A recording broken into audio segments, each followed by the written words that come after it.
reading the obituaries of a really great American, Robert Grinean, just last week, a man who'd been dean of the Boston College School of Law and who loved the Constitution with a passion.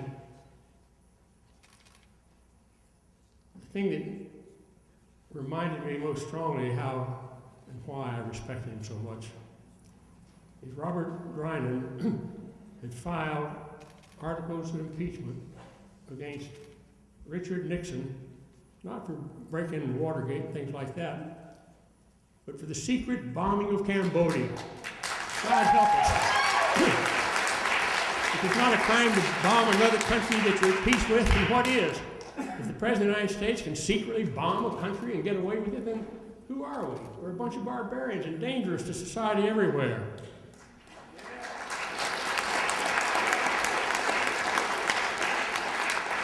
Grinean was a fearless man. He didn't mind getting arrested. Got arrested several times in front of the South African embassy, protesting apartheid, among other places. And he fought for that bill, but it didn't get anywhere. And only when something that affected the opposing party directly did it get anywhere. You think of the effort to, well, of course they did impeach Bill Clinton on 3 separate counts. Is that an impeachable offense? It's private conduct. It has nothing to do with government. It may not be conduct we like, but that's something that happens all the time, or part of the time with some people. Nobody we know, except Bill Clinton. Boring lives. No, it's our duty above all to recognize what's happening. The decider, as he calls himself, decided that Aristide has to go. Those are his words. Aristide has to go. And Aristide, not only merely the duly elected president of the people of Haiti, but the beloved leader of the vast majority of the population, was removed from office by U.S. force a year after shock and awe began the devastation of the cradle of civilization. Just took him away. And he's got to come back before there'll be peace there. And thousands have been killed as a result. And as Bush is good at doing, he got the UN in there to do our dirty work in policing the people, and they're killing Aristide supporters nearly every day. And the people still march and demand the return of Aristide. And our decider did it, and we sat back and did nothing about it. But what our decider wants to do now, and he's got this Constitution with one foot in the grave, is conquest. If we can't see what's at risk in the next 2 years,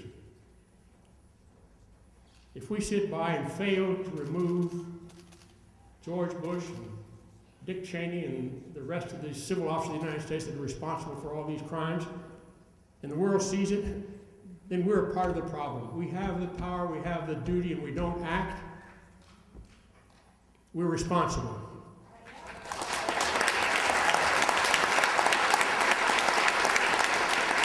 I travel more than any sensible person would in more places than anybody ever want to go.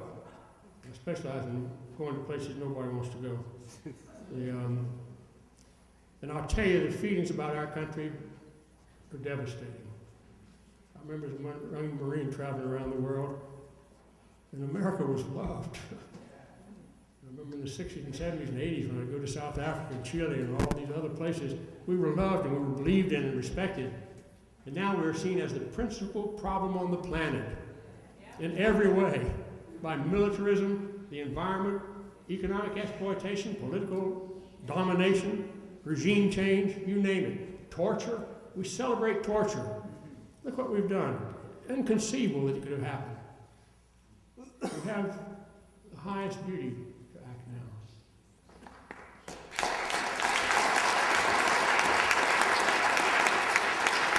have to work on it every day. I followed the Vietnam War pretty closely and pretty miserably. I was right there in Washington. I was in government from January of 61 to January of 69. And fortunately, I didn't have television, or I wouldn't be able to stand it, I don't think. But I have believed for a long time that the March on the Pentagon in October of 67 is what broke the fever. Then the American people finally realized we've got to get out of Vietnam. This war is wrong. We are wrong being there. We're killing innocent people. Wound up killing about 3 million. Tragically, more Vietnamese and U.S. soldiers both were killed after that than before that in Vietnam. More were killed after January 20th of 69 than before January 69 when Nixon became president. Because we wouldn't let go. No one had the courage or the guts to see what had to be done. And then we imposed sanctions on those people for 20 years, from 1975 to 1995. It probably took more lives than all the war years. That's the kind of people we are. And finally, you see the Vietnamese coming back. It does give you some hope. When I look at Iraq, it's so heartbreaking, and I've known the country so well, and I just can't believe that this is happening, and I don't see how they can come back. Yet I know the strength of humanity, and they will come back, but what will we put them through? And what will we be put through for it? And now we're talking about Iran, and don't kid yourself for a minute. Bush wants to take Iran out. He wants regime change there, and he wants regime change in a dozen other places. We're going to march on the Pentagon on the anniversary, the 4th anniversary of shock and awe. Who would ever call what we're doing shock and awe? Isn't that a form of terrorism by itself? What is terrorism? Shock and awe.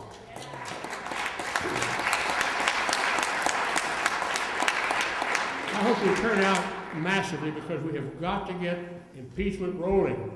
We've had a website since January of 2003 on impeachment of George W. Bush and Cheney, and at that time Rumsfeld and a bunch of others. Some of them we can't impeach anymore, but the law can still address them. And we're finally reached about 850,000 signatures. It's mushrooming at this time. We need to move to vote to impeach and to impeach. The website is, of all things, impeachbush.org. And we need to hit 1 million. We need to hit 1 million soon. Then we need to hit 10 million. And then we need to have the Congress act. And they're a long way from doing it. It takes a lot of courage for a politician. We all remember that Abraham Lincoln was defeated when he ran for re-election in Congress because he had introduced what were called the spot resolutions, demanding to know the spot on American soil where Mexican troops are alleged to have killed American citizens. And there was no such spot, of course. But we invaded Mexico. We took the better half of it, including California. Maybe not the better half, no, I think we took a big half anyway. And the Mexicans have been impoverished ever since. Let's commit ourselves tonight to unrelenting activity by all means within our power to peacefully compel the Congress to do its duty to impeach George Bush and the other civil officers of the United States who are responsible for Afghanistan, for Iraq, and what they've accomplished in the future.